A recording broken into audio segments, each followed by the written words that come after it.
Alright, so let's go ahead and get this started. I was trying to start way earlier than this, but I was really trying to figure out how to play videos on my OBS, and I still can't figure out how to do it with sound. I can get the video in there, but there's no sound. So anyway, we're going to start this with the video that I talked about yesterday that I really wanted to play for you. Okay? Hopefully because the internet that I have now is much faster. I should not have problems trying to stream this video. But I got to deal with my slow PC.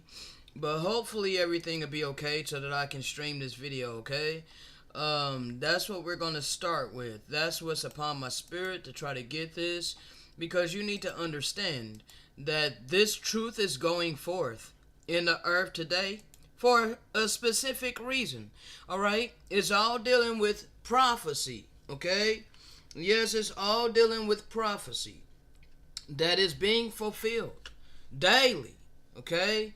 So let's go ahead and go over here to Chrome. All right, and let's try our best to stream this video.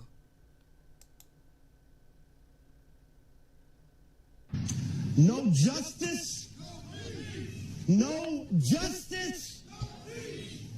Mr. Blake, thank you for having me, sir. It's an honor. Growing up in the mountains of North Carolina, I was taught racism. From as young as I can remember, I was told black people are violent. Black people are lazy. Black people are not as smart as white people. I remember my dad told me that black people are too lazy to work, and so they depend on welfare to live, and they sell drugs. 10 minutes after my dad said that to me, a man knocked on the door. I let him in. He handed my dad some money. My dad weighed out some marijuana and a few pills and handed it to that gentleman. And then we went to the store to buy some groceries. We didn't buy groceries with the money that man just handed my father. It was little yellow, blue, and green food coupons. So my dad is trying to teach me that black people are drug dealers on welfare, while my dad was selling drugs out the living room, living on welfare. You see, he would tell me, son, I work very hard. I don't make enough money to provide for you kids, so that's why I sell these drugs. I just love you so much. And these food stamps, well, I pay my taxes, so I earn them. You see, the indoctrination begins at a very young age. We are taught without even knowing it, there are two Americas. Despite marijuana use with the black community and the white community at the same rate, the black community is arrested and convicted at a rate 3 times higher than white America. There are black Americans in prison right now serving 30 and 40-year sentences for marijuana, while corporations are becoming multi-billion-dollar businesses selling marijuana. There are two Americas. If a man broke in my house right now, and I shot that man in the back, albeit in my own house, I could not claim self-defense because I shot him in the back. But a police officer can shoot Jacob Blake in the back 7 times and still be at work. If that's okay with you, we are on different moral platforms.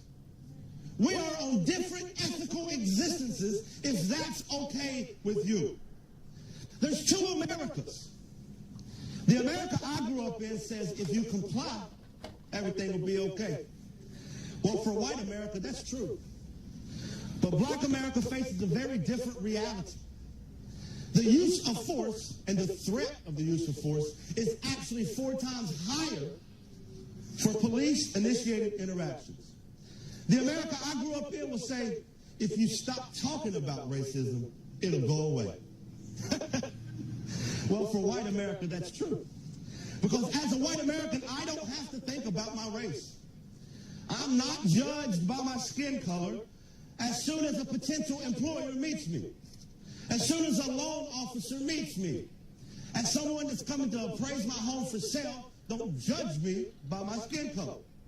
As a white American, I can completely forget about my race and even racism, so long as nobody talks about it. So then in my world, it won't exist. Well, I've decided enough of that. I'm here to call white America to task. I'm here to tell white America it's time to stand the hell up.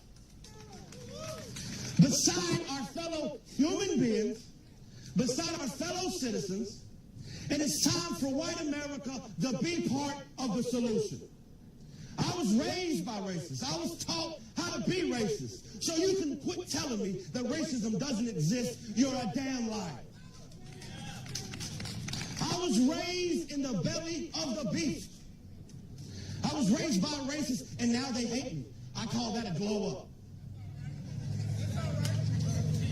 I'm not here to speak for Black America, over Black America, at Black America. I'm here to speak to and at white America, and I'm screaming, wake the hell up. White supremacy is woven into the very fabric of this country. White supremacy bleeds from every pore of this country. In schools, we have standardized testing, but we don't have standardized resources. We don't have standardized opportunities. In hospitals, a black woman is more likely to die during childbirth at a rate 3 times higher than that of a white woman. In neighborhoods, power plants and dumps are more likely to be put up by a predominantly black neighborhood than a predominantly white neighborhood. At home, 22% of Black America lives in poverty, whereas only 9% of white America lives in poverty. White America loves black music, black trends, black culture, but kills black people at a rate 2.87 times higher than that of white people by police. All of these things will not change unless we tear down, I'm going to say that again, unless we tear down the system of white supremacy that has built them into existence. We cannot fix the current system, for it is not broken. This system is working exactly as it was intended. Passing laws will not change it. You cannot legislate morality. Black America has screamed tirelessly for decades about these injustices, while white America has turned a blind eye and a deaf ear. Well, I'm here to say no more. Change is coming. Revolution is coming. It's time to open your eyes, white America. White people make up nearly 60% of the American population, and the overwhelming majority of them refuse to even admit that racism exists. They think that there's a conspiracy against them by the government with zero evidence, but ignore the obvious systemic racism and oppression against Black America that's well documented. Well, I've made it my life's mission to call white America to task. Mr. Blake, Miss Austin, to all the families of victims of police brutality in this country, to all of those of you who wake up every day and deal with the system of white supremacy built to marginalize you, I say to you this one thing: I will stand with you. I will march with you. I will protest with you. I will fight with you. I will use my privilege and my platform to demand that white America stop ignoring this humanitarian crisis happening right here in America. So, white America, this is your choice. Either be part of the solution, or by God, you are the problem. No justice, no peace. Now, there you have it. All right. Now you heard it from that man. All right. All praises to the Great Spirit for even awakening some of the Gentiles that have a heart of compassion towards our plight. This is biblical prophecy being fulfilled. Now, I do want to address the labels, the stigmas of black and white. Because as the brother stated, white supremacy is woven all throughout this entire system. Therefore, those terms, black America, okay, was a stigma slapped upon a people in order to dehumanize us, demoralize us, and classify us as second citizen, second class. Okay? And the stigma of white was to give themselves status over us. This is a proven fact that I've proven many times on my channel. Let me prove it again. 1 second.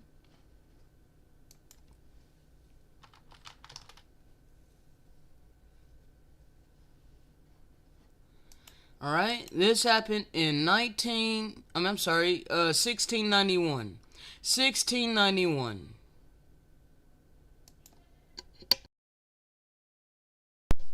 Give me just a second. I'm going to switch you guys over.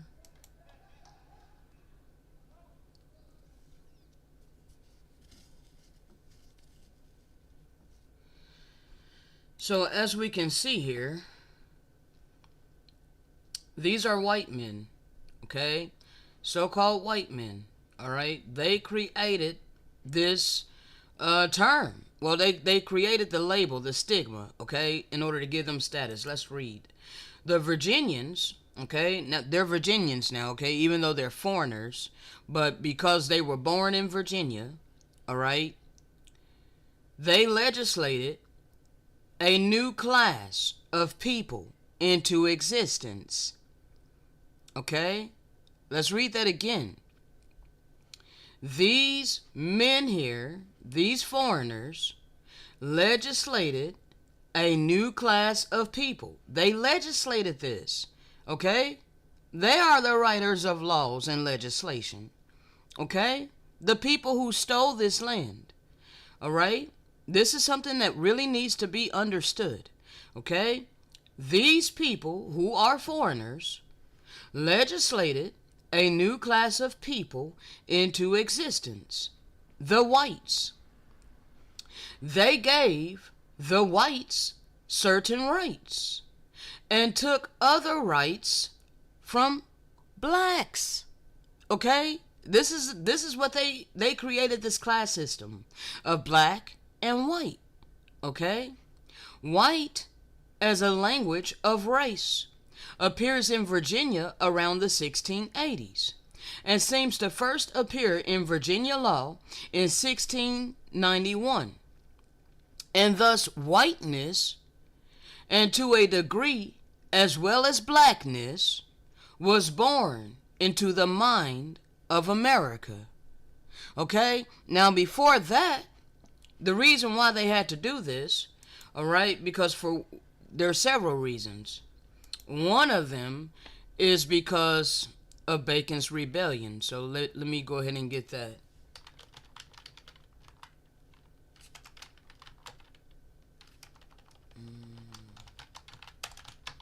I could have sworn that I saved that.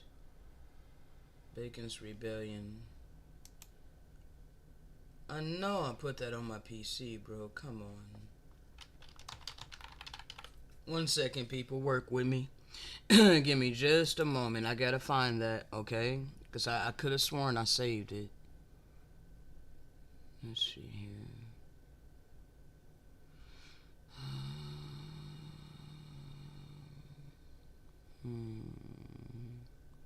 If I can't find it here, we'll just go to 2D or the Google Chrome.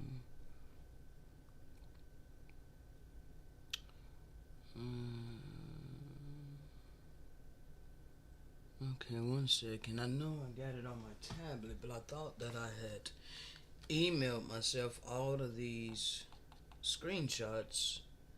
Give me just a moment. This is live and on the spot, so work with me, okay? I had to go to my files on my tablet. Alright.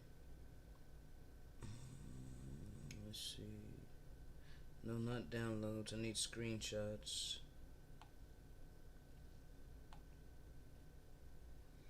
Okay, I need the Bacon's Rebellion.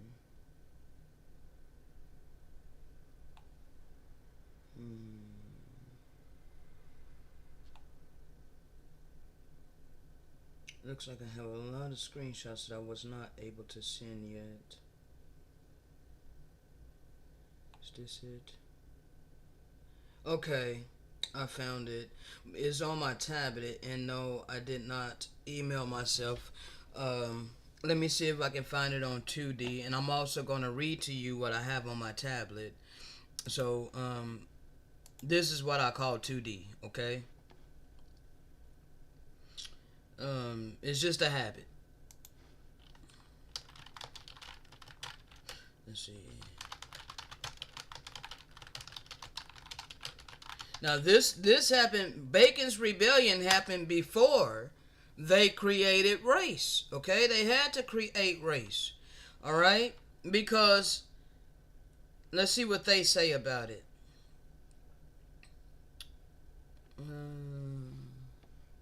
See, they don't talk about. Okay, here. Okay, Bacon's Rebellion was an armed rebellion held by Virginia settlers that took place from 1676 to 1677. It was led by Nathaniel Bacon against colonial governor William Berkeley. After Berkeley refused Bacon's request, see, this is a lie. Okay, this is a lie. That's a lie. Because actually, they were teaming up with the American Indians for their land. Okay? They were coming against those who had control of the lands. They worked for the land. Okay? They worked for a certain amount of land. Nathaniel Bacon and his people, the people that were with him, including the American Indians, okay, so-called Negroes today, all right, we had all came together, all right, we had all came together for our land, okay, and there was nothing that these people could do other than cater to a certain group of people, okay, creating this class system to where it gave them privileges over us.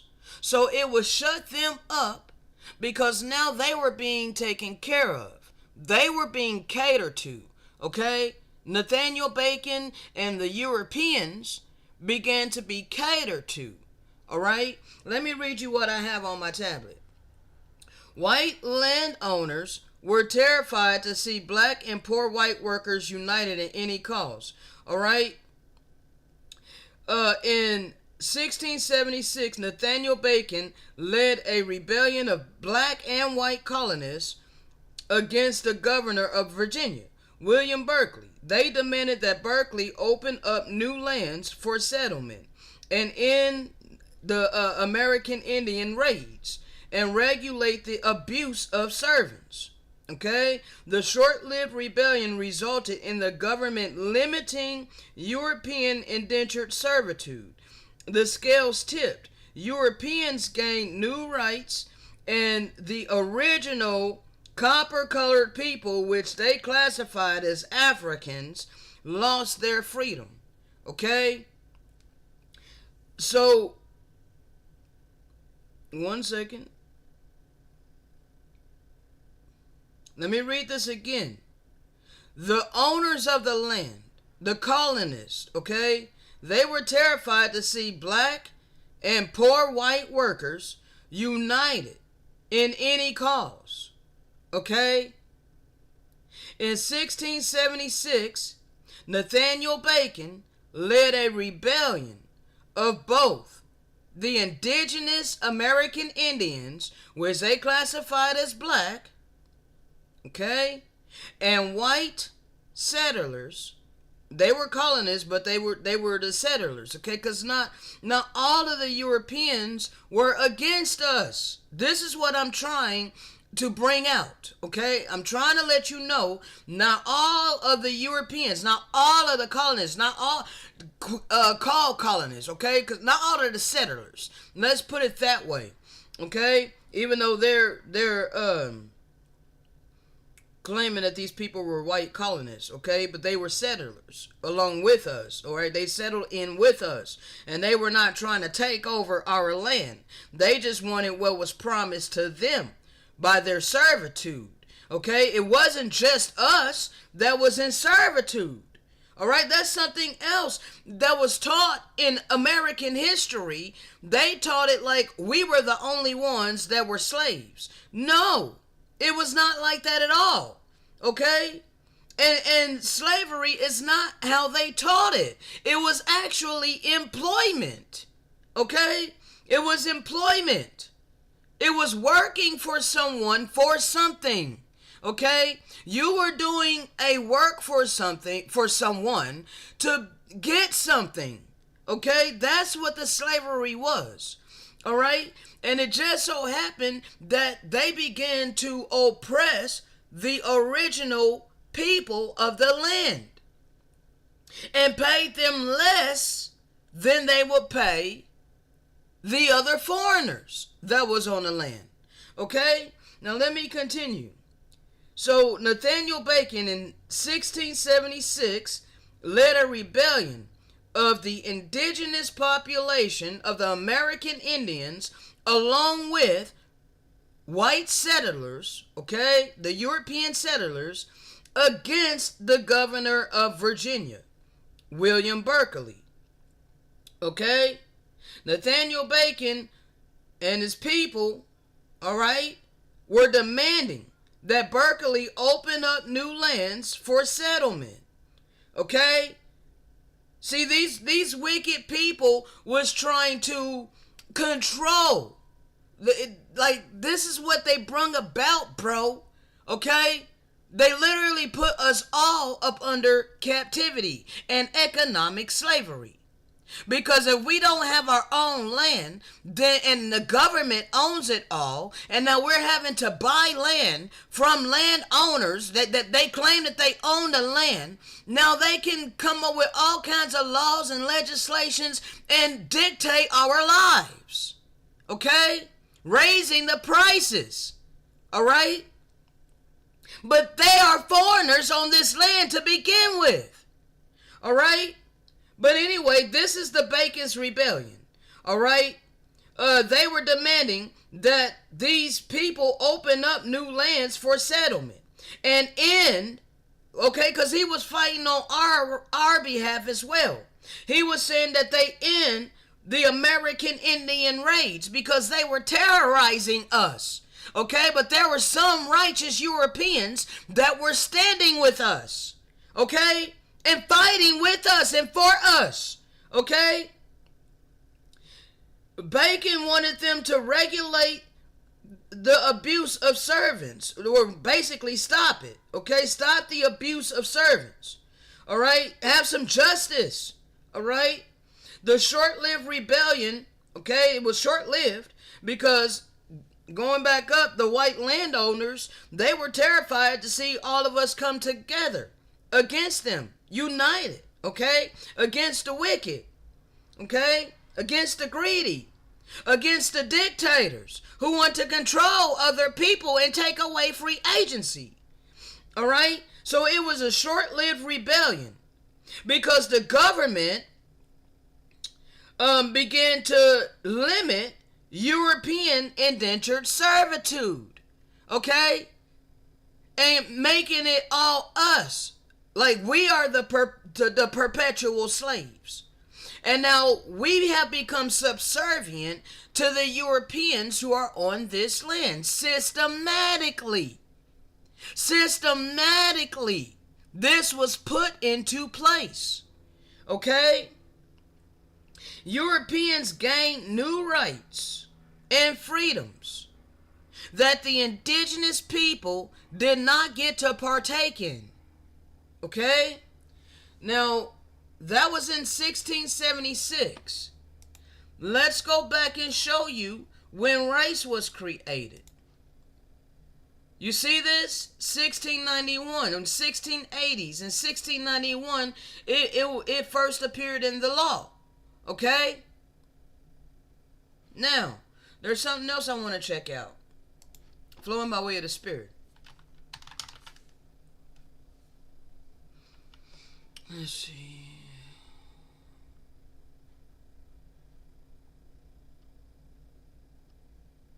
Give me just a moment. I didn't plan for any of this. I allowed the Spirit to flow, so just give me a moment, work with me. I'm looking for something. Okay, this came way later, but still yet is what happened. Free land given to white people. This happened in 1862 to 1973. Alright, and before I bring that out, let me go up a little bit. There was something else that caught my eye.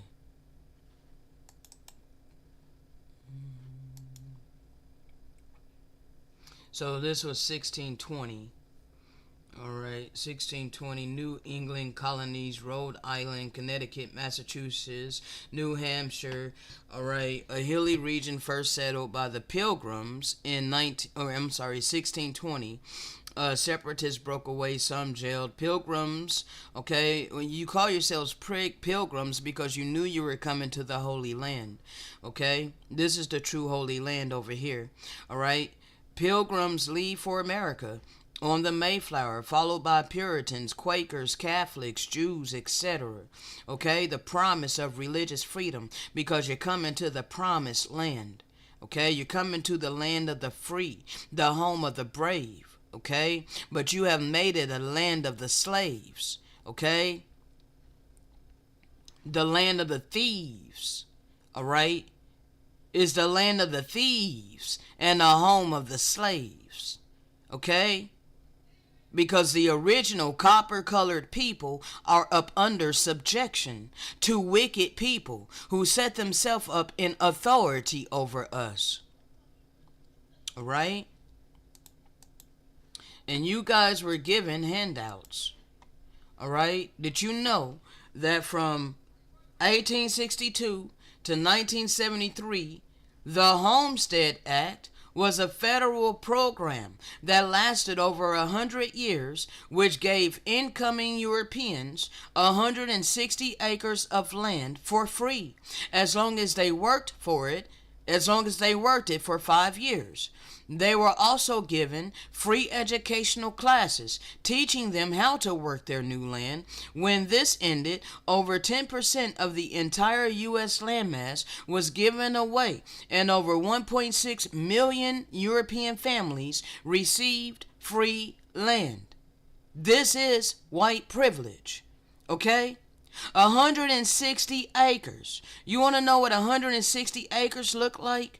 That's 160 acres. They got their free land. Okay? And they were able to pass this land down for generations. We never even got our 40 acres in a mule. Okay? All we got is kicked to the curb, kicked to the side like we don't matter. But you're all on our land. You're all the descendants of your forefathers on indigenous land, where the indigenous people have never been restored for the atrocities that the Great Spirit allowed to come upon us due to our iniquity. Right? Now, Martin Luther King spoke about this, so let's verify that.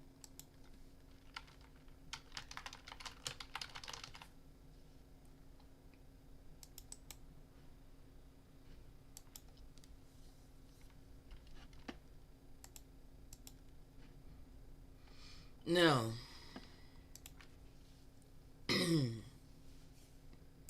This is a post that I did on 10/17/23. Alright. At the very same time, this is a quote from Martin Luther King Jr., okay? At the very same time, America refused to give the Negro any land. Through an act of Congress, our government was giving away millions of acres of land in the West and Midwest, which meant that it was willing to undergird its white peasants from Europe with an economic floor. But not only did they give the land, they built land-grant colleges with government money to teach them how to farm. Not only that, they provided counter agents to further their expertise in farming. Not only that, they provided low interest rates in order that they can mechanize our farms. Not only that, today, many of these people are receiving millions of dollars in federal subsidies not to farm, and they are the very people telling the quote black man that he ought to lift himself by his own bootstraps. End quote. How did the American government get the land that they gave to European immigrants? Don't you think that that's a logical question? This is not their ancestral land to claim. So how could they give away land to other foreigners?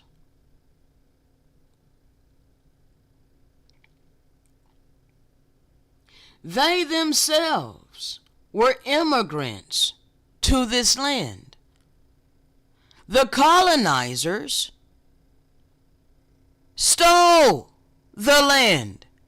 It was not given to them. They took it by force. They invaded. I'm speaking very crystal clearly here. Just because this happened in the late 14th century into the 15th century doesn't mean it goes away. Doesn't mean that you just ignore that history and how our land was invaded by foreigners. And we are prisoners of war and have been ever since.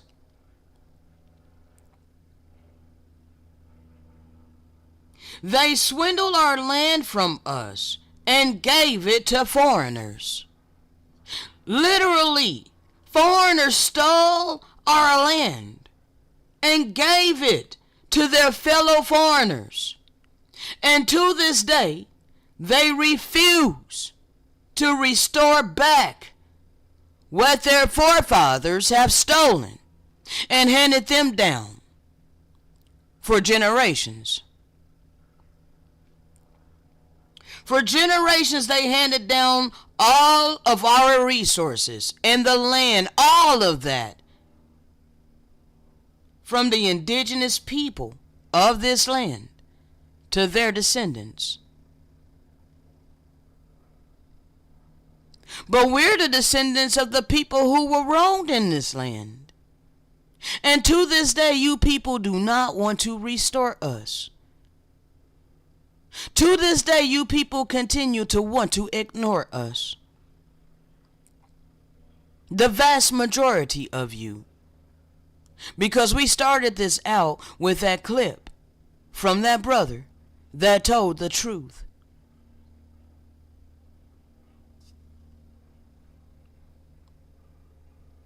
So we verified that this happened.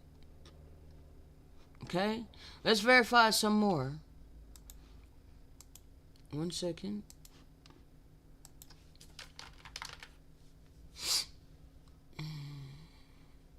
Give me just a moment.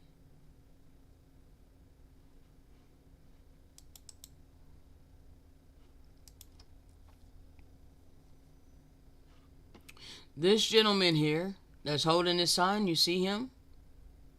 Nothing can withstand our march to freedom in our native land. Okay? We are the original inhabitants of this land. Be one with God. Speak out for freedom. Be one with the Great Spirit.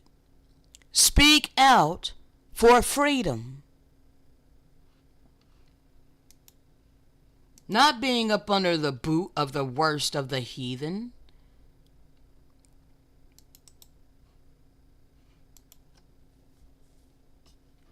They stole our birthright, and then they gave it away and began selling it.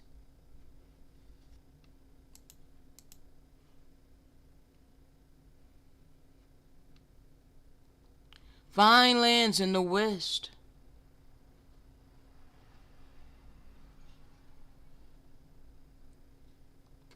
This is an indigenous person of this land.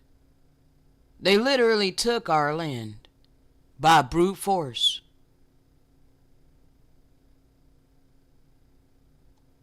You don't think that you need to examine your heart on why you're so calloused about these atrocities?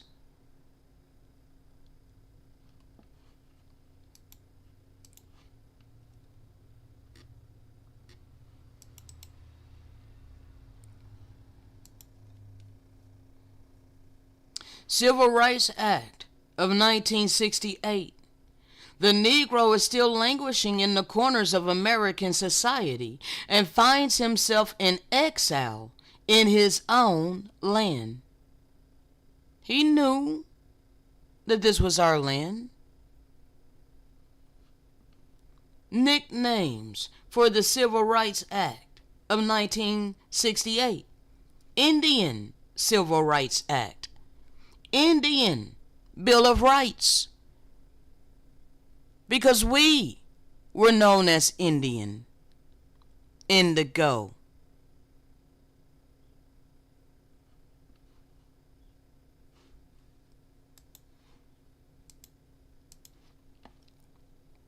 This truth is coming out, people. The more you continue to ignore it, the worse it's going to be for you.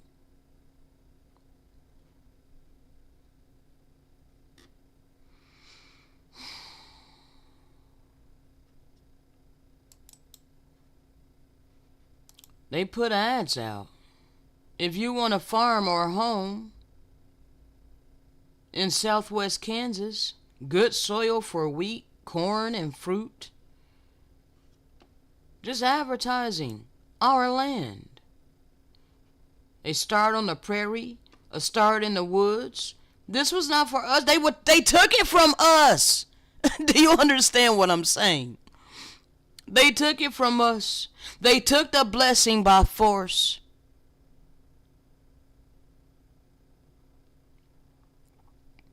They have exploited us all of this time.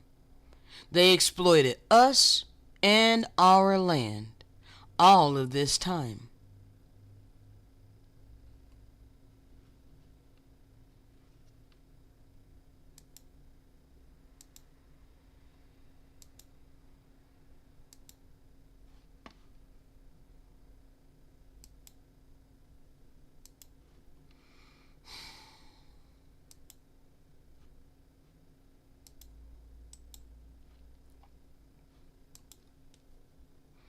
Look how they set up a land office for all of these Europeans to come get land.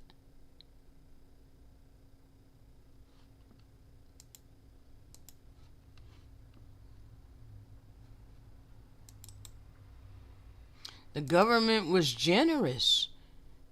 Lands for the landless, homes for the homeless, millions of acres almost donated to the brave pioneers of the world by the generous government of America. Soldiers of the War of 1861, come forward and take your homesteads near some railroads in Nebraska.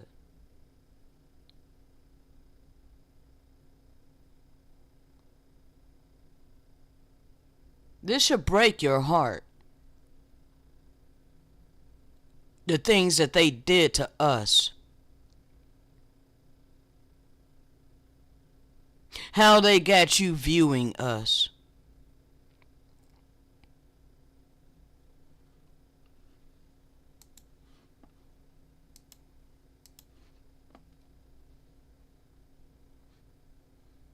Ads created to give away our lands.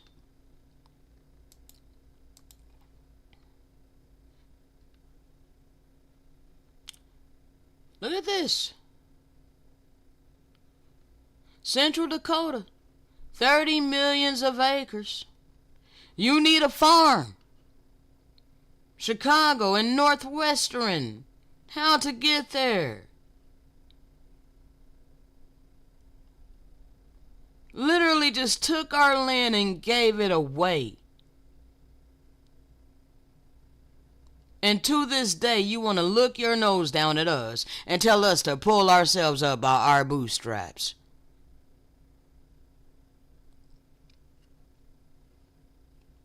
Where is our land? Where is the land of black? Where is the land of African American? How can we get away from your tyranny and your oppression against us? Your system that you set up over us.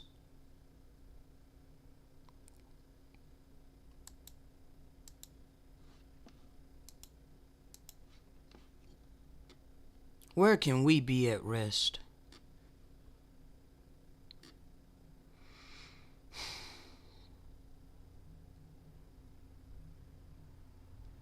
One second.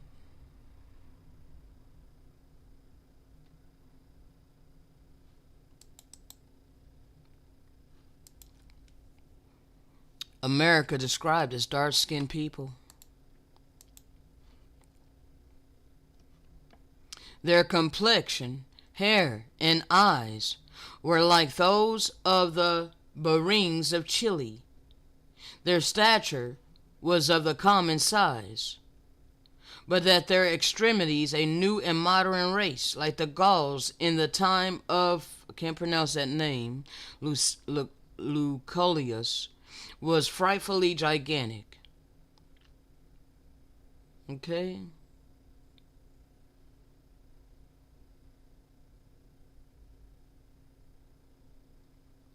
You see how we're depicted? Copper-colored.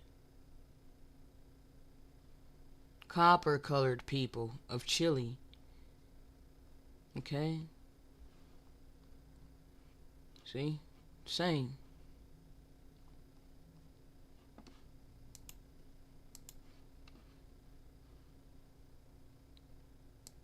This is how we were depicted before they began whitewashing everything.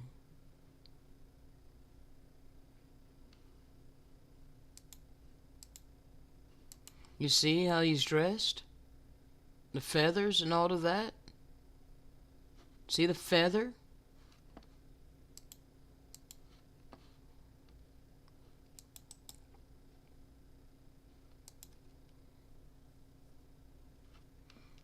What a real American Indian looked like when the Europeans first discovered us here, living here on the continent of North America and the islands of the sea. This is Iron Eyes Cody, who got to play us and got paid to play who we are. A Follywood Indian who was actually born to 2 Italian immigrants and didn't have 1 drop of Native American blood in him, American Indian blood. Most images of natives look like him. A Euro whitewashed lie. 85% of so-called black people in the United States today are the direct descendants of, quote, blacks who came from the 2 major indigenous groups but split off into many different tribes, regions, and tongues of the North American continent. The Washita of North America and the Olmec of South America. The Euro invaders took over. All right. Now it says two major indigenous groups because there's both Israel and Judah. Okay. The two kingdoms that was split, Israel and Judah. Okay. It's declared in the scriptures that Israel and Judah will be persecuted together. Let's get that.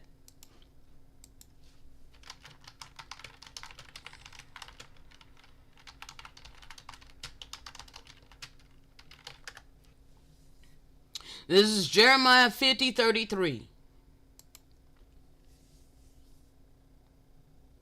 I haven't even got started on the audio yet. Thus says the Most High of Hosts, the children of Israel and the children of Judah were oppressed together, and all that took them captives held them fast. They refused to let them go. That's been happening. To this day, you refuse to let us go. But our Redeemer is strong. The Most High of Hosts is his name. He will surely plead our cause, that he may give rest to the land and disquiet the inhabitants of Babylon. A sword is coming upon the wicked, says the Most High, and upon the inhabitants of Babylon, upon the rulers, those that set themselves up in authority, upon those who act like they have all the wisdom and the knowledge. A sword is upon the liars, and they shall dote. A sword is going to be upon the mighty men, and they shall be dismayed. This is coming. This is real biblical prophecy.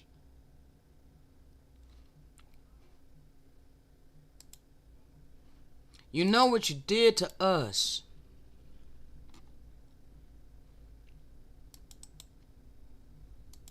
There's many depictions. You know who was here when you came.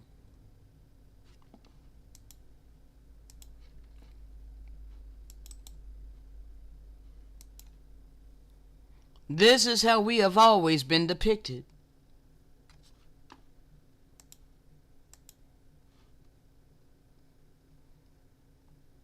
Does his features not look like a so-called Negro? A so-called Black American? A so-called African American? Does his features not look like us? This is a real statue. You gonna stop playing with us. Look at his hair.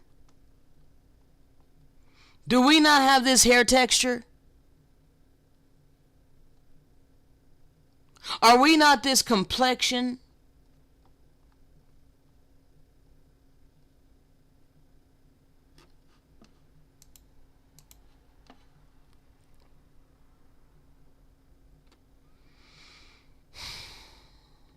Many times I have brought out all of this information, people.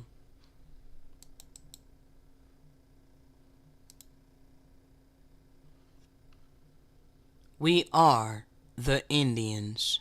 Just because these foreigners changed our identity by force does not stop us from being who we are. Thank this dude right here for changing our cultural ancestry identity. He is the one that told you that genocidal lie, that paper genocidal lie, that all of us come from African slaves only. You can thank this dude right here, Walter Plecker, for reclassifying us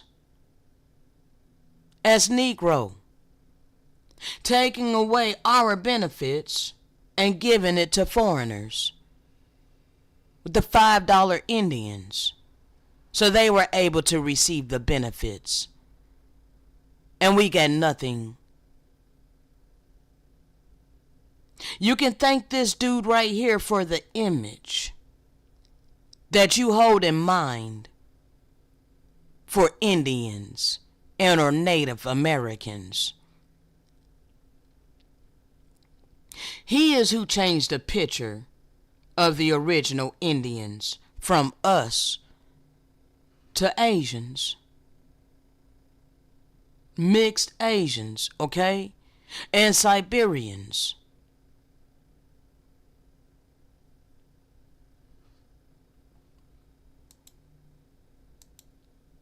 Now, I'm not here to hate anybody. I don't hate anybody. But I want my land back. I want freedom from this oppressive ass system.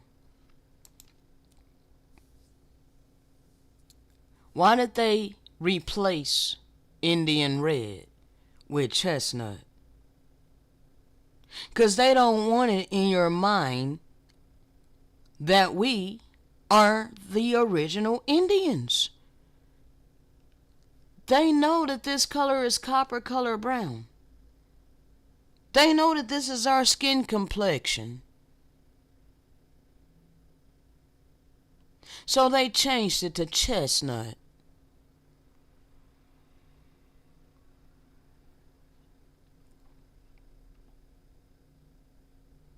The new name will appear on 50 million crayons each year, beginning in September.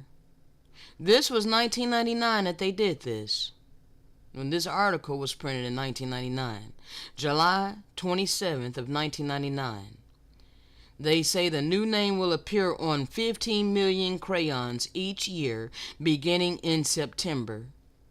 It is only the third time in the company's 96-year history that a color has been changed. Nearly 100,000 people from the age 3 to 90 submitted names, including 155 people who suggested chestnut. Other popular suggestions included red clay, clay red, and Mars red. Because they know that we're the Redskins, okay? As a matter of fact, bro, you're gonna stop playing with us. We're the true Redskins. Hold on.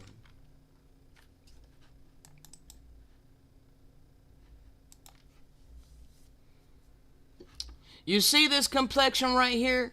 Redskins. Alright? That's not red skin. That's pale skin. Okay? That's Caucasian skin. Alright?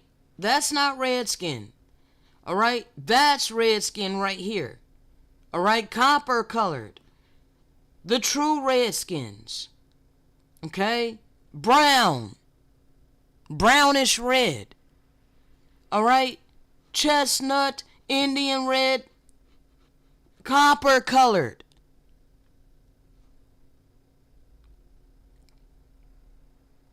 Other rejected names included ginger spice, crab claw red, old penny, because we are the copper colored people. Alright? Baseball mitt. One person even suggested the crayon formerly known as Indian red in honor of the rock musician formerly known as Prince.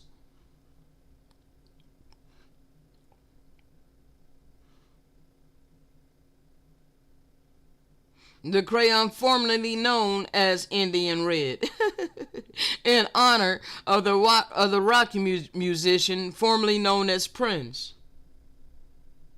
The 155 people who suggested the winning name will be awarded a certificate of crayon authorship and a 64-color crayon box containing the renamed crayon. They went through a lot to change the name from Indian red, though. Why? Like, why?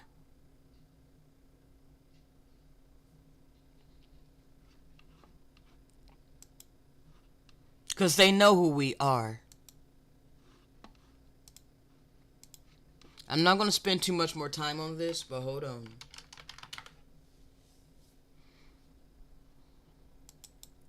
You ever seen the movie The Warriors?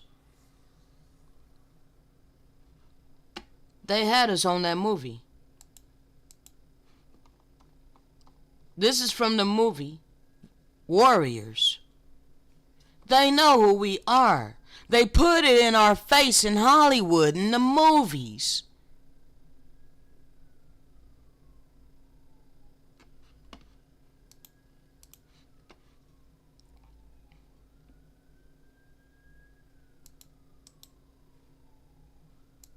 Here's another statue. You gonna tell me that this is not our features? Is that not our features? Is this not our phenotype?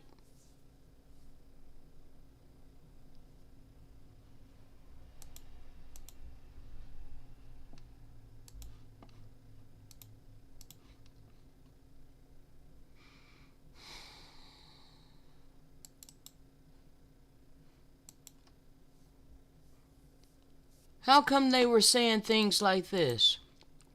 The only good Indian is a dead Indian.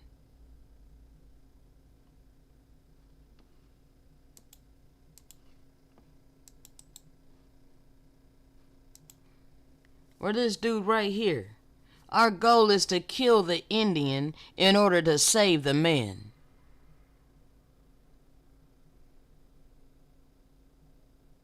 Why would they want to kill the Indian but save the empty shell?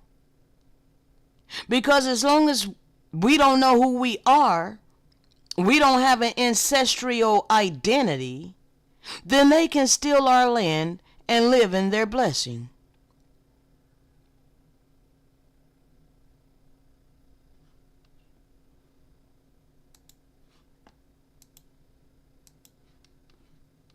But use us to work for them. Kill the Indian and save the man. The Dawes Act and the Indian boarding school. So this is why they created the educational institutions. The compulsory educational schooling. To indoctrinate us. To assimilate us into their system so that we can be subservient, slaves to them. This was systematic and done on our land.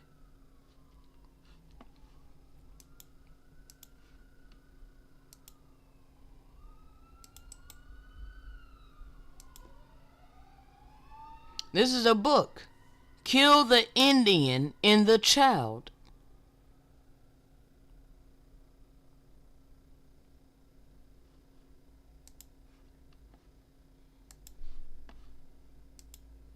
This is why they took the children from their parents.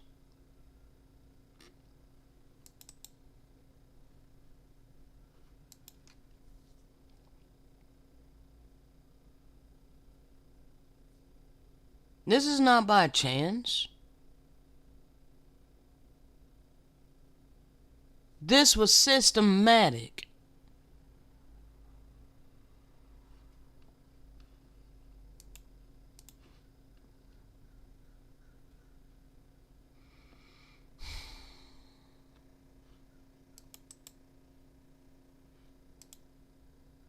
They know who we are.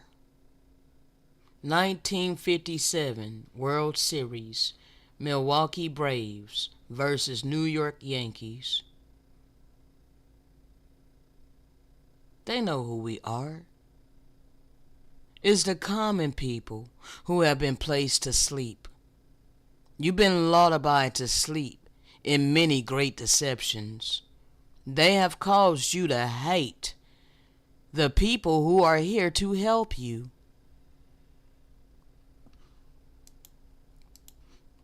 We're not here to hate you.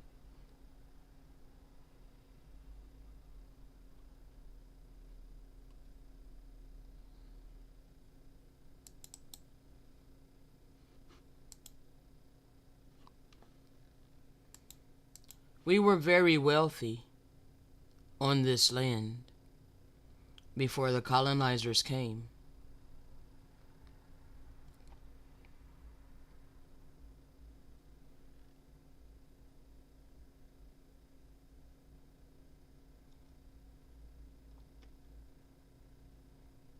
See how he's dripping in his gold? All the gems on the plate, presenting it like a platter. This is who we were before we were destroyed as a people.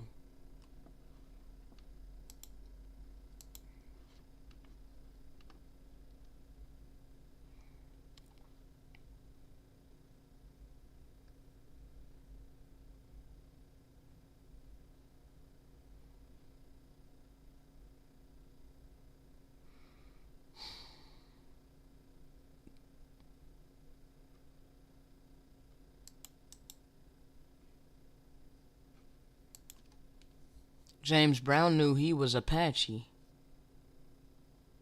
In a 2004 interview, Brown credited his Apache roots to living a healthier lifestyle without cigarettes and alcohol. He said, quote, "I guess the Indian temper is there. That's why I don't drink liquor. I smoke very little. If I smoke what the Indians smoke, whatever that is. Ha ha ha." End quote. He's talking about cannabis. Because we grew fields of cannabis here in our land.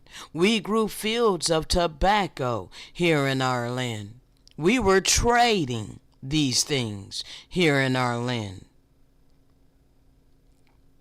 We had control over our own resources and our own lives. But now we don't, because we are prisoners of war, just as the scripture stated what happened to us. That we will be subservient to our oppressors. Okay? Now that is the intro that I did not even plan. And we are an hour into this thing. Alright? But I flow by way of the Spirit. And it's 1:11 p.m. We're gonna go ahead and start this audio on up, okay? Let's get it. Over here we don't force nobody. We don't force no one. We don't force nobody. We don't force no one. We don't force nobody. We don't force no one. No, we don't do that. The all power of love and life. Divine love and life. All things good. Don't force anything on anybody. We all have free agency. Yeah, we got free agency. But there is an eternal law that's in effect, you see. Many people want to deny that. Many people want to ignore that, so they can continue to do their wickedness and blame it on someone else.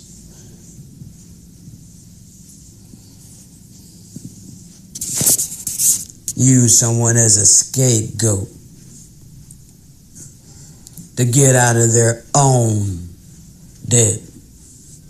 See, they're going to pay their debts. They're going to pay for their sins. Jesus did come, but he didn't die for your sins. Yeah, the Messiah did come, but he didn't die for your sins.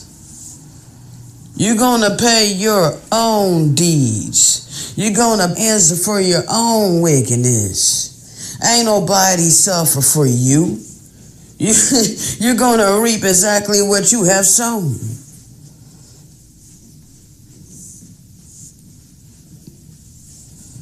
I don't understand how people do not want to take accountability, how they don't want to take responsibility for their own actions, but they want to get on me and chastise me and lecture me.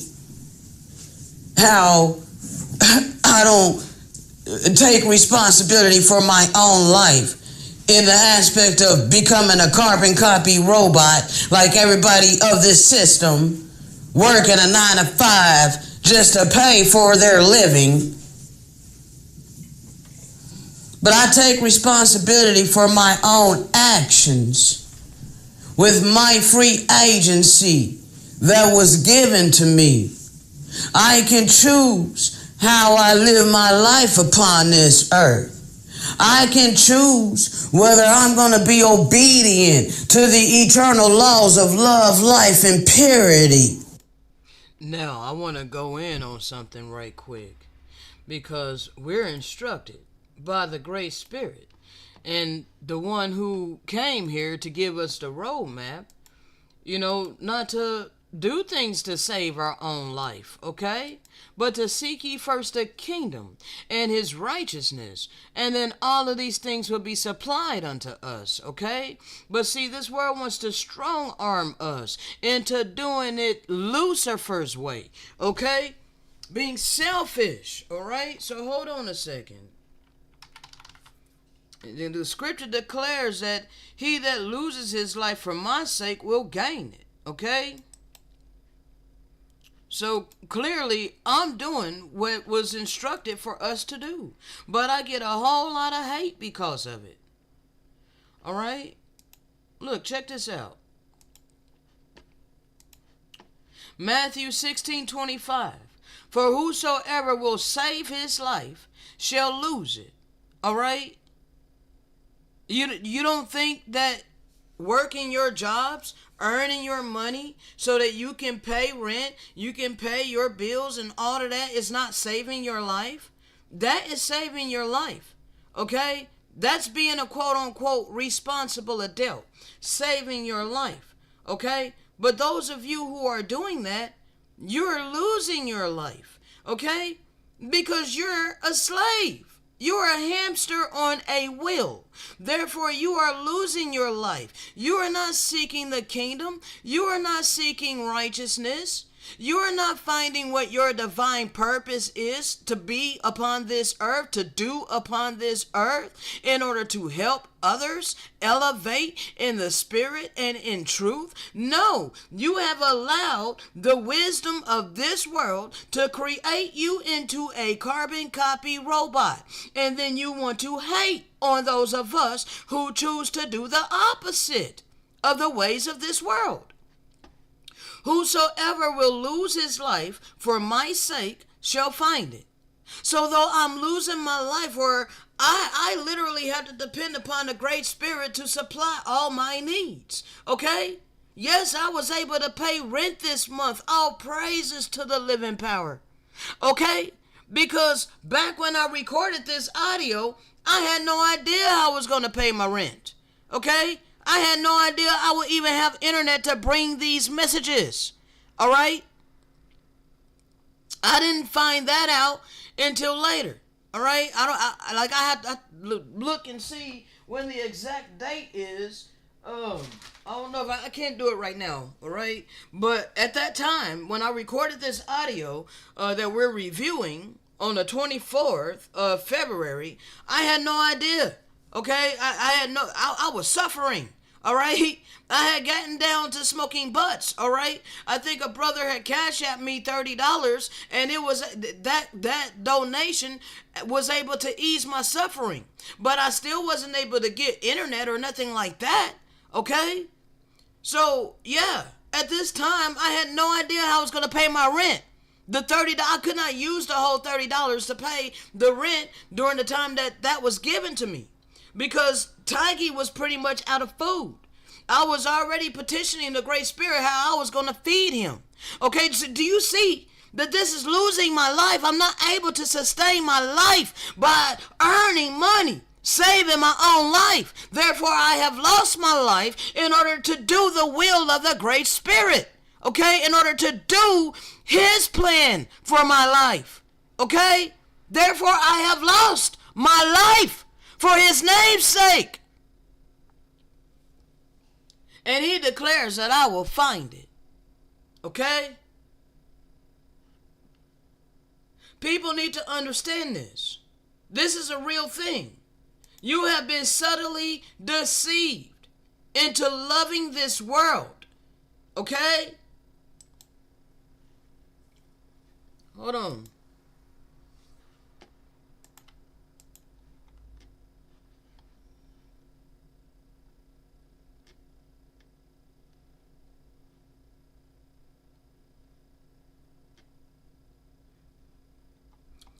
He declares that, we should not fear. We are more valuable than many sparrows. Okay? He feeds the birds. If the birds don't have to worry about how they're going to eat or where they're going to nest because the Great Spirit takes care of them, how much more are we? It is the Gentiles that care about wealth and money, vanity. Okay, that ain't our customs. That ain't who we are as a people. We see people as valuable, not money, not materialistic things.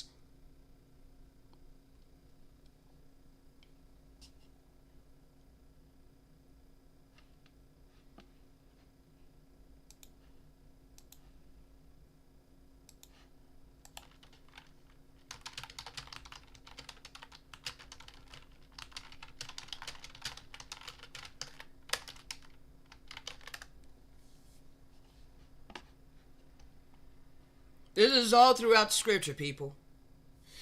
Therefore I say unto you, take no thought for your life. Don't you think you're taking thought for your life by getting a job and waking up daily to an alarm so that you can go clock in and work and earn your money? And then you have a savings account because you're taking thought for your future? So you're having to store up your treasure upon this earth? You're taking thought for your life. But the Messiah told you, therefore I say unto you, take no thought for your life, what you shall eat or what you shall drink, nor yet what you're going to wear, what you shall put on. Is not the life more than meat, and the body more than raiment? Behold the fowls of the air, for they sow not, neither do they reap, nor gather into barns, yet your heavenly Father feedeth them. Are we not much better than they, in that we do have to sow, and we reap what we sow? Yes, our outcome is based upon what we do. We have free agency. The birds don't have free agency. Okay? They are exactly how they were created to be. They don't have free agency to act any different than how they were created. But we have that free agency. Therefore, what we sow, we will reap. They don't have to sow. Neither do they have to reap. Okay? But the Heavenly Father feedeth them. Don't you think if we are being obedient, that's why he says, seek ye first the kingdom and his righteousness, and then all of these things will be given unto you? Because if we're being obedient to his will, then he will take care of us. He says we are much better than they because we have the free agency to choose. Okay? Which of you by taking thought can add 1 cubit unto your stature?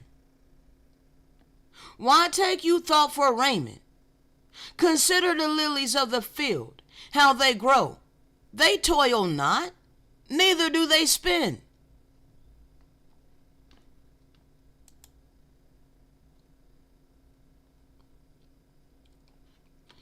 Yet I say unto you that even Solomon in all his glory was not arrayed like one of these. Wherefore, if the great Spirit so clothe the grass of the field, which today is and tomorrow is cast into the oven, shall he not much more clothe you, O ye of little faith? See, I have faith in the Great Spirit, real faith, that He will fulfill every single thing that was spoken. Therefore take no thought, saying, what shall we eat? Or what shall we drink? Or wherewithal shall we be clothed?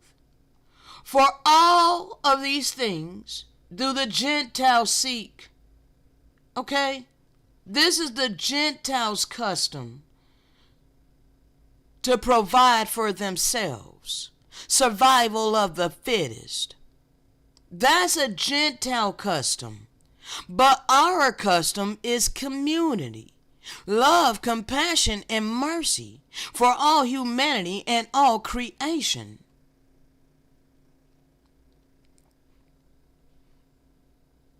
Our Heavenly Father knoweth that we have need of all of these things. He tells us to seek first the kingdom of the Most High and His righteousness, and all of these things will be added unto us. Therefore take no thought for tomorrow will take care of itself. We have enough troubles each day as they come. Okay? Dealing with this evil world and people who love darkness. Okay? People who are without the light. We have to endure all of this. All right? So don't take no more burden upon yourself. No, give it to the Great Spirit as you continue to be obedient. And things is going to turn over for good for us.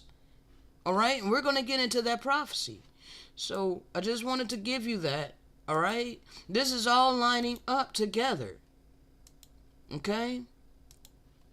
Let's continue. Literally live that with my life, not just the words that I speak. But you people love superficiality. No accountability for how you treat people. The things that you say to people. You're not treating your neighbor the way that you want to be treated. But yet you think you're righteous. How can you claim that you're righteous when you do not love your neighbor as you do yourself? This is a commandment. Not really a commandment, but this is an instruction. Because you're going to reap what you sow.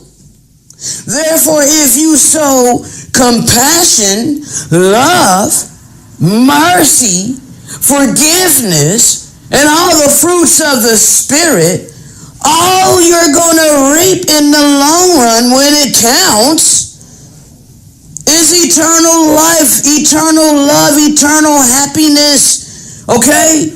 Never having to worry about suffering again. This is what people would consider heaven. Okay? But it is within. Because you have to actually do it. Okay? If this is what you want, this is how you have to live your life. But people don't want to come to this realization.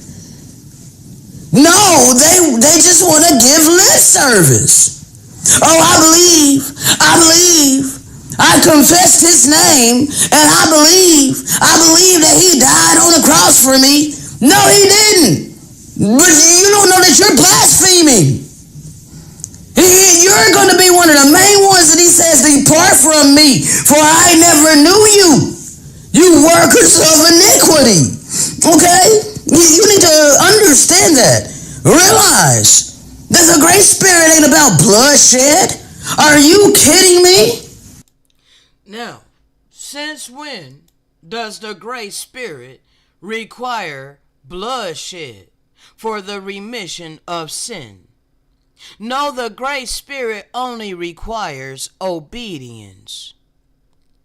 Never has the Great Spirit asked for bloodshed of the innocent to be redeemed from your transgression. That ideology was implemented by the wicked. You need to learn discernment. Okay? 1 second.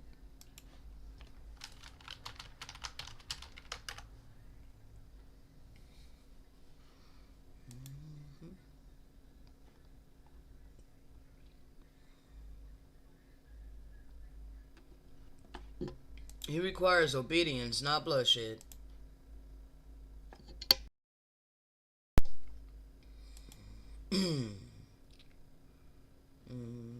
Oh, actually, over here. Alright. Now, John 14:15. If you love me, keep my commandments. Luke 6:46. Why do you call me Lord, Lord, and do not the things which I say?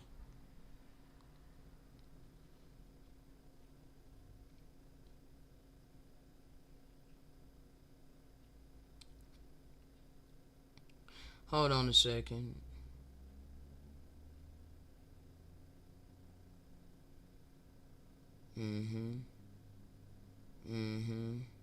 Exactly. Paul got it right here. Alright, Romans 6:16. Don't you know that whom you yield yourselves servants to obey, his servants you are to whom you obey? Okay? Yeah. Worship, the highest form of it, is obedience. Alright? Are you obedient to your lower carnal nature?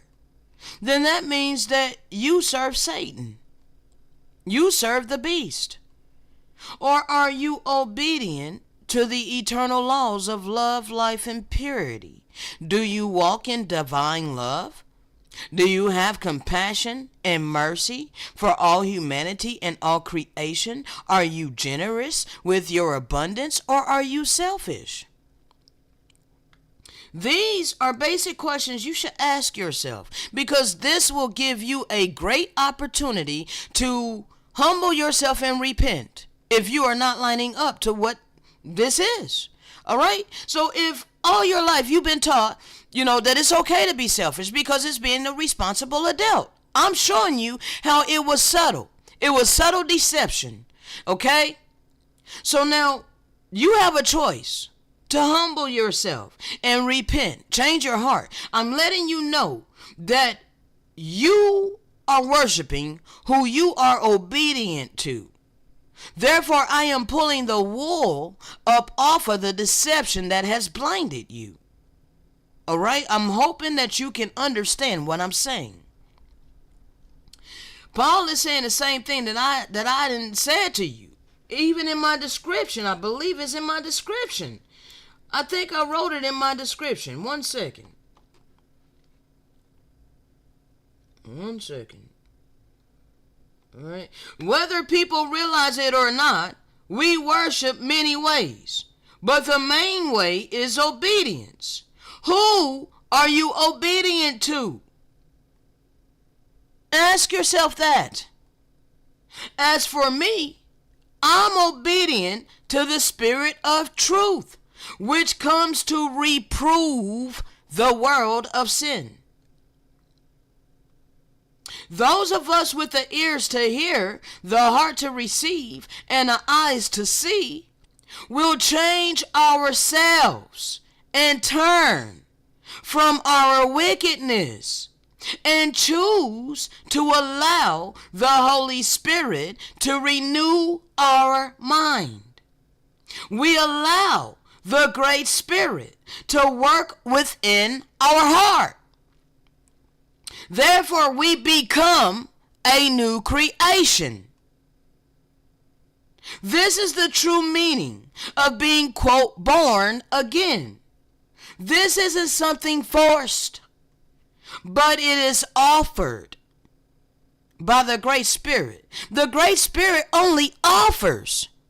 Doesn't force. It's not a dictator. You have free agency to choose how you live your life. You have free agency to choose who you are obedient to. Our choices are determined by our actions, and our actions will determine our fate. No one is exempt from the eternal laws of sowing and reaping.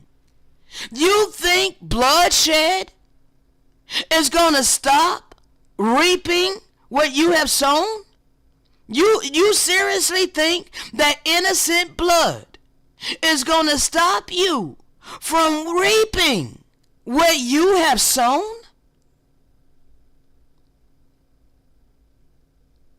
Ask yourself that. No, innocent blood is not going to stop you from reaping what you have sown. We all shall reap what we sow. No one was a blood sacrifice for our sin. There is no way possible for bloodshed to cover your sin for redemption. Instead, you increase your condemnation.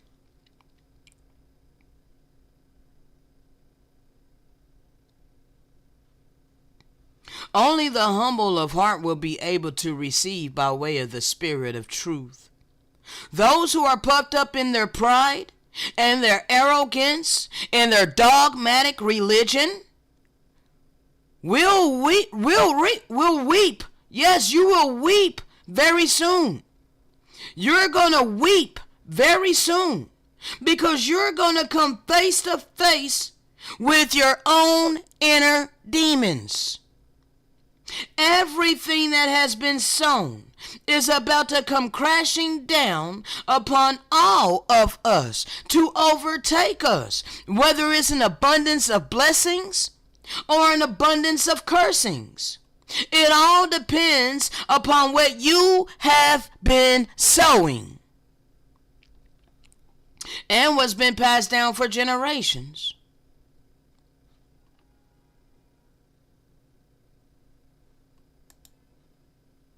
Okay? So you are obedient. You worship who you are obedient to. You yield yourselves as servants to obey that which you worship, whether of sin unto death, okay? Or if you're obedient to sin unto death, okay? You're obedient to your carnal lower nature unto death, or of obedience of the Spirit of truth unto righteousness. It is your choice.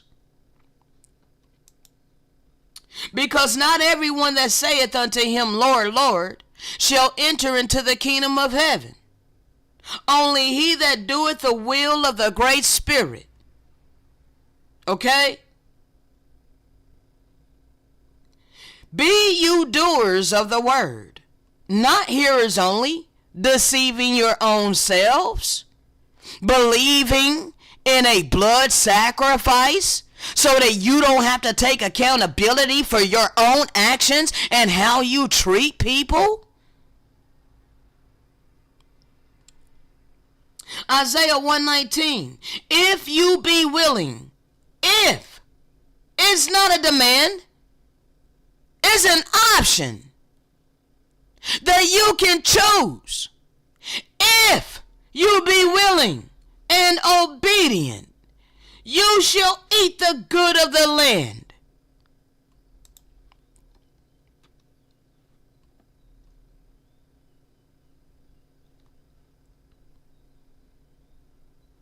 We know that all things work together for good to them that love the great Spirit, to them who are the called according to his purpose. So everything that I have to go through in this hell of a life that the worst of the heathen created on indigenous land is all going to work together for the purpose of the Great Spirit.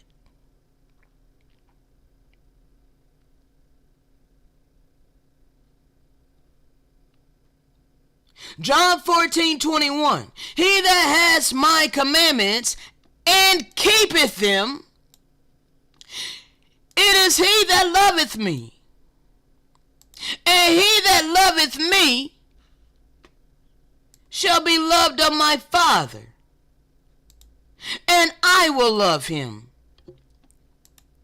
and I will manifest myself to him. This has nothing to do with confession and believing. He that has my commandments and keepeth them is he that loveth me. And he that loveth me shall be loved of my Father, and I will love him, and I will manifest myself to him. You can have the Spirit of truth dwelling with you too. Don't be mad at me that I chose this path. Don't call me arrogant because I have the Spirit of truth residing with me, which gives me discernment.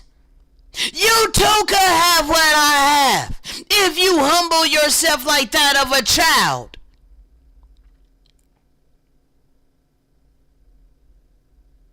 I ain't got no monopoly on the Spirit of truth.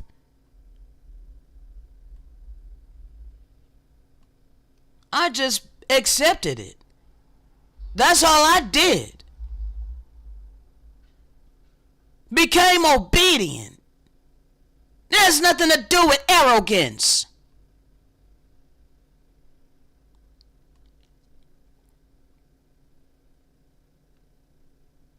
Matthew 7:14.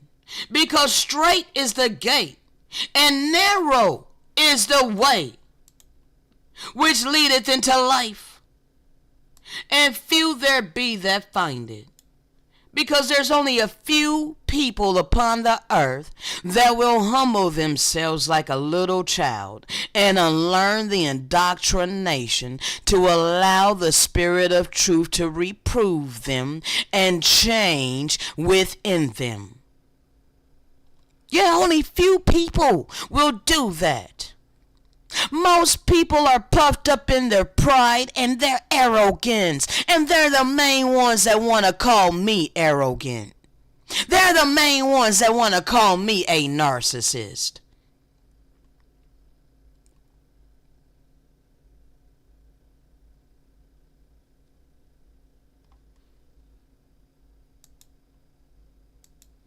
It's about obedience, not blood sacrifice.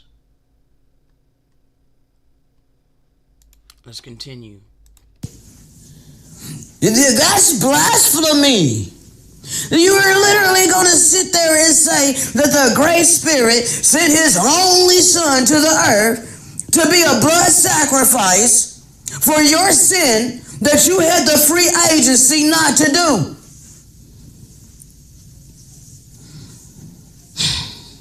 You self-righteous Christian, or whatever religion you are a part of. Woe be unto you. Woe be unto you, self-righteous people. For you are about to reap great destruction. Oh my God, the papacy. Can you just imagine the hell that they are about to experience? Yes, and let me show you something right quick. 1 second. Let me make sure this is even it.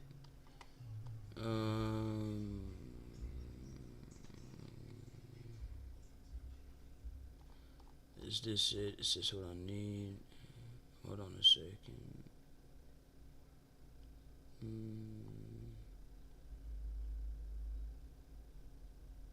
Okay. So, yeah. There is a judgment coming for the wicked because of all of these things that they have done. Okay? All the deception that they've done. There's a record that exists in heaven. Okay? Understand that everything, all your wicked deeds that you have been allowed to do for this whole half a time, all right, this whole half a time that we've all been upon the earth, you know, since our great grandparents, okay? Bruh, just understand that this time period was allotted, all right? And now the time's up, all right? Now all of this truth is coming out so that you can make a logical choice for yourself, all right?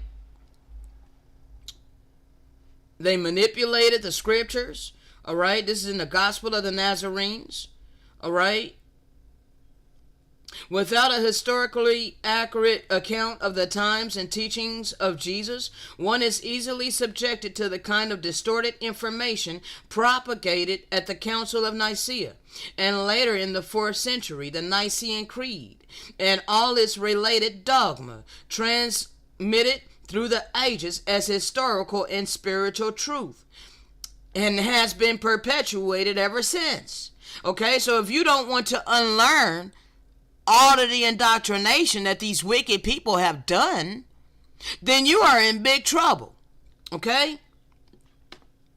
Let's go ahead and scroll in a little bit more from the Odes of Solomon here. All right? The corrupting of the corrupter. All right?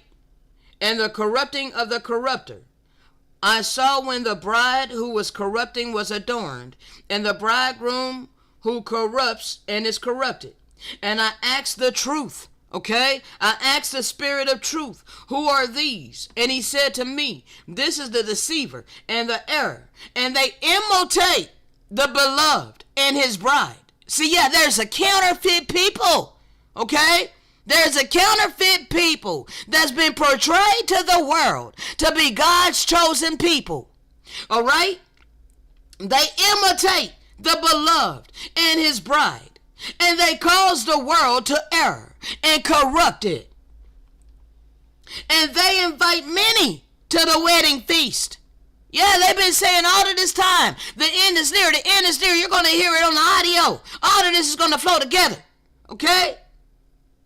They invite many to the wedding feast. They done went all over the place. Their gospel has spread to the 4 corners of the earth. Their gospel has spread all over the earth. Several times over, missionaries went everywhere spreading their polluted, perverted gospel. But this true gospel, for the final time, is now being spread. So that you have a logical opportunity. So that you have an opportunity, a divine opportunity, to make a logical choice for yourself. You don't have to blindly believe in your dogmatic religion. They don't prove anything to you. You are blindly believing what mortal men has told you. You're blindly believing what mortal men wrote in a physical book. That is utter foolishness.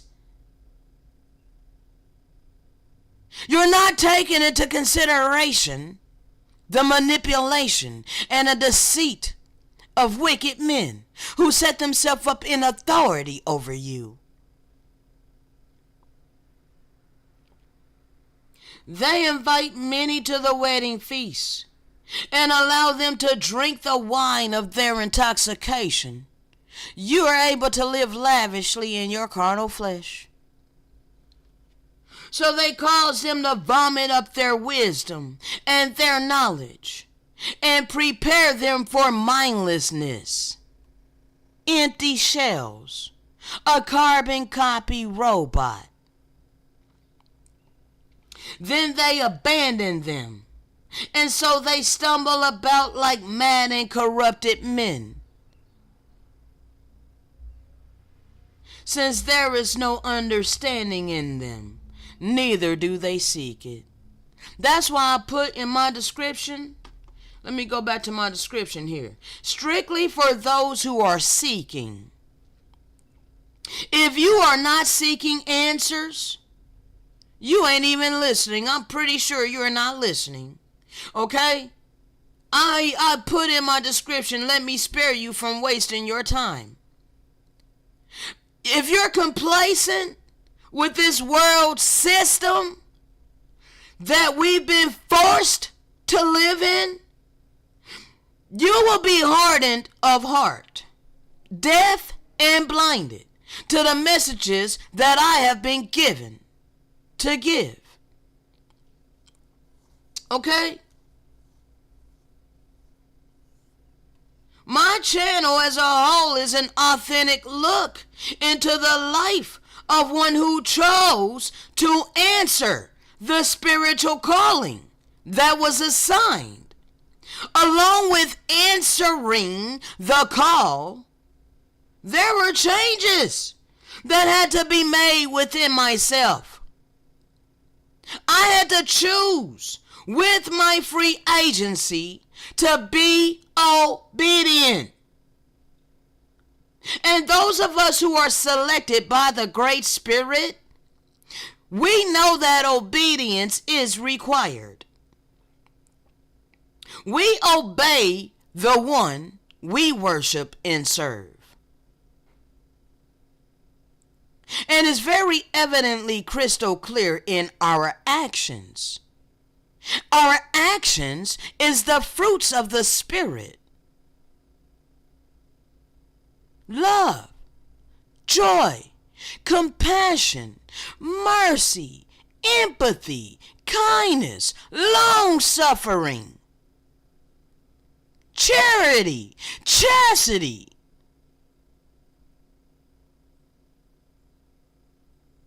These are the things that we demonstrate with our life. That's how you know who are the children of light.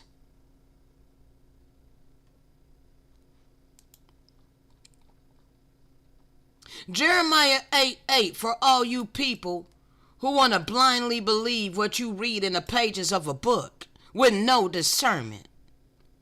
How do you say we are wise and the law of the Lord is with us? Lo, certainly in vain made he it.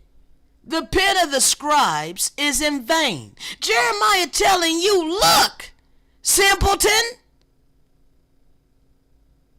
it's in vain. The pen of the scribe is in vain.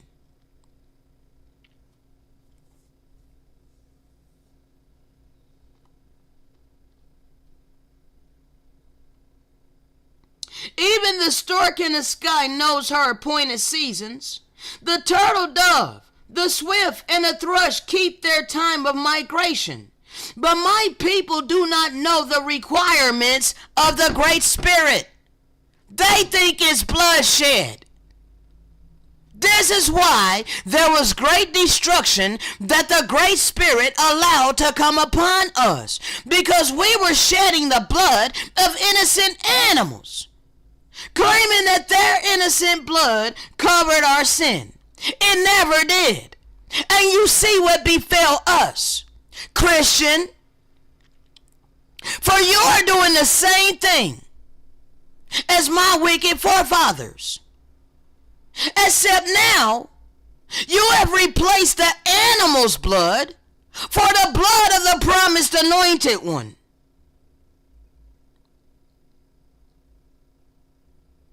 You're still claiming that blood covers your sin, and you don't have to be obedient.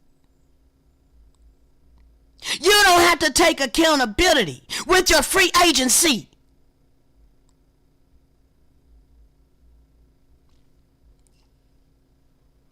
How can you say we are wise and the law of the Lord is with us, when in fact the lying pen of the scribes has pronounced a deception? The wise of this world is going to be put to shame. They will be dismayed and trapped. since they have rejected the word of the Great Spirit. What wisdom do they really have? The foolishness of the wisdom of this world is foolishness with the Great Spirit. In order to become wise, you must first become a fool.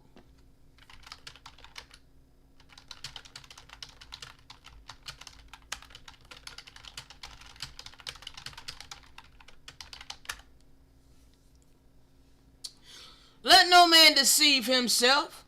If any man among you seem to be wise in this world, all your NASA scientists, all your astrophysics people that set themselves up in authority, all your leaders and your rulers, your governors, your professors, all of these people with their doctorates, your doctors, all your people of prestige.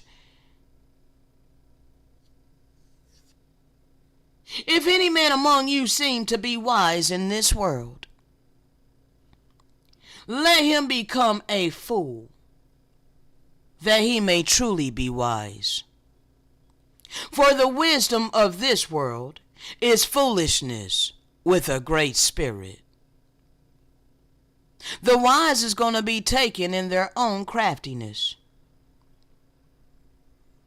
He that diggeth a ditch for others will fall into it himself.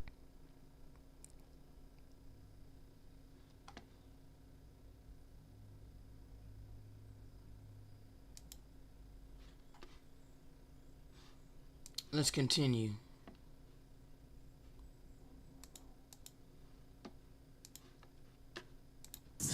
Oh my God. So many people is about to suffer. But you know, all of this time. Oh yeah, that's what I was doing. I'm sorry about that. I completely lost track of what I was doing here. Okay, yeah. I got off of it for a second. 1 second, where the heck did it go? Okay. I was not done with this, so give me just a moment. Let me finish this. Because, yeah, there was a little bit more of this I needed to go over. Alright, let's go up here. Enoch chapter 105. Alright. The wicked and their destruction. Hold on a second.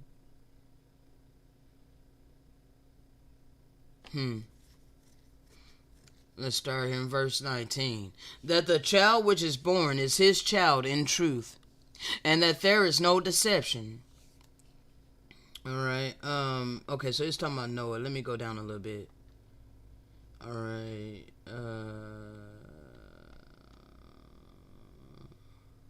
this might not be what I need. Okay, hold on.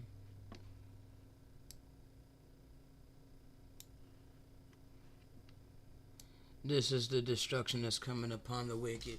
Verse 23, he said, there into that place which thou beholdest shall be thrust the spirits of sinners and blasphemers, of those who shall do evil. Do you see this? Of those who shall do evil, and who shall pervert all which the Most High has spoken by the mouth of the prophets, all which they ought to do. The prophets spoke against bloodshed, every single one of them. Jeremiah told you that the Most High never said anything about animal sacrifice, but he required obedience. Isaiah spoke out about it. All your prophets spoke out about sacrificing animals and how the Great Spirit was against bloodshed. Okay? All of them. But you people think you know better. You think your sin and your transgression is absolved by the blood of Jesus. You are sadly mistaken. All right? For respecting these things, there shall be writings and impressions above in heaven, that the angel may read them and know what shall happen to both sinners, and to the spirits of the humble, to those who have suffered in our physical bodies, but have been rewarded by the Great Spirit, who have been injuriously treated by wicked men.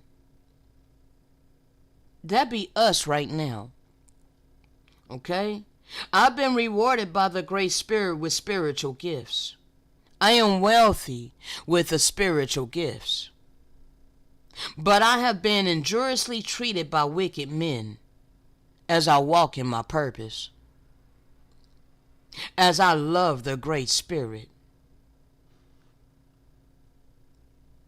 as I've never been attached neither to gold nor silver, nor to any of these trivial things in this world. But I have allowed the hard hearts of the people, long suffering, to cause me long suffering, because I could put a stop to it with my free agency and go get a job and earn money so that I don't have to suffer. But I have given my body over to torment in this manner, because it's been what I've been instructed to do. Okay? Understand that this wickedness is coming to an end. Okay? Yes, it's coming to an end. Now, I don't think this is part of what I need. Alright. So yeah, I just wanted to get you the judgment of the wicked. Okay? And what's coming for the righteous. Alright? As a matter of fact, Enoch 105. Let's go here right quick.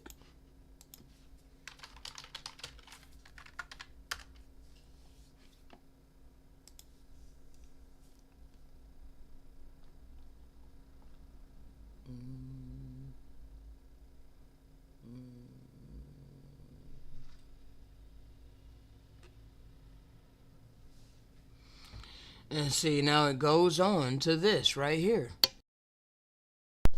To those who from the period of their birth have not been covetous of earthly riches,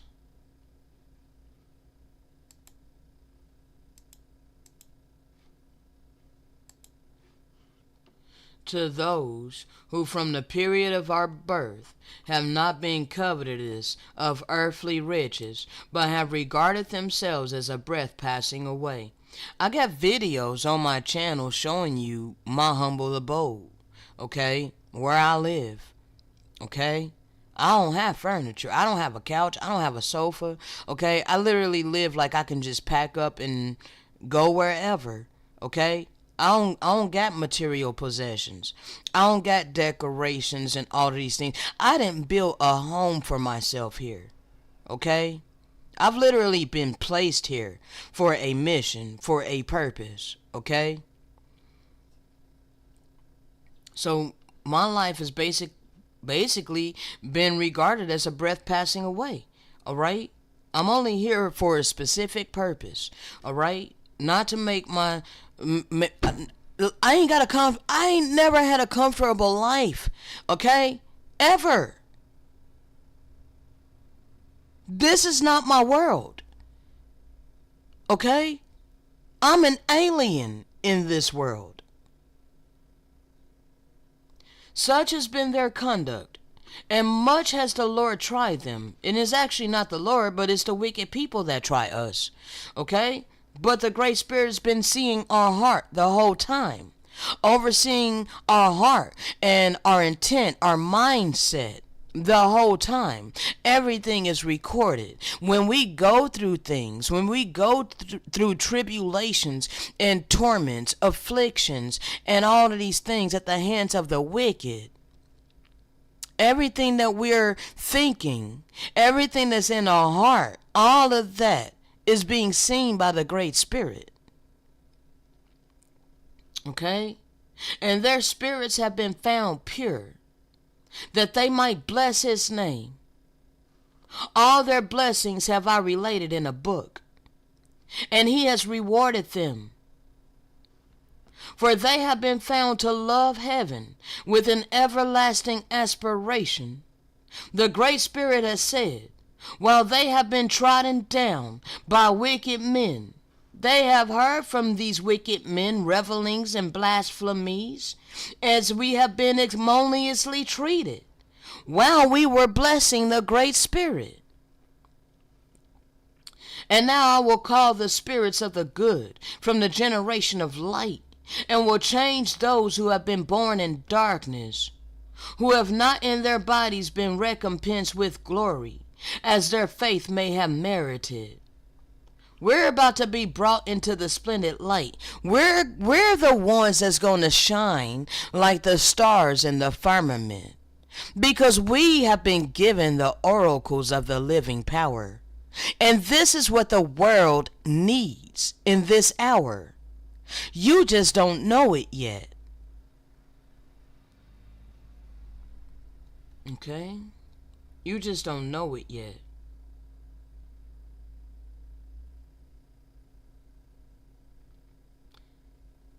Great destruction is coming for the wicked, but a crowning of glory is coming for the righteous. It's a dual prophecy. I've been saying this for a while, okay? Because we live in two Americas, just like that brother said in the beginning. I played that clip for you guys. Just as he said, it's two Americas, all right? There's quote-unquote white America, and then there's quote-unquote black America. All right? It's a dual prophecy. It's the overturning of our suffering and the affliction of those who have been doing the affliction. Okay? Now, you're in a valley of decision. It's time for you to take your stance. Make your choice. Which side you're going to be on. Whether you're going to stay with the status quo and those who set up this wicked system against us, or humble yourself and change your heart, standing with the revolution. Because we are the revolution. The children of light is the revolution. The Great Spirit is with us. I hope you make the right choice. Okay? Now, I'm here to help you make the right choice. Alright? Let me find out where I am on this audio, because I'm going to need to start up a new session here soon. Alright, I'm going to go back just a tad bit. For you are about to reap great destruction. Oh my God, the papacy. Can you just imagine the hell that they are about to experience? Oh my God. So many people is about to suffer. But you know, all of this time, there has been people suffering. But the wicked got to live lavishly, not ever having to have a care about me, nor any of my people. You could give a crap less about our situation. You could give a crap less about how we have been treated for the last 200 plus years. I said 200 because that began to be the worst. The tribulation against so-called Negroes. Oh, you know what you have done to us. And you know who we are. How come we are the only people that don't have a land? We're just lost at sea. Between two different continents. The separated land. Over here in the Americas. Just because you don't want to come to the realization that it's the fourth part of the earth, the set apart land, the promised land, that the Great Spirit allowed you, worst of the heathen, a chance to have your free agency to do righteousness. But you didn't do that, did you? Look around at the state of humanity and all of creation. Have you done righteously, Gentiles?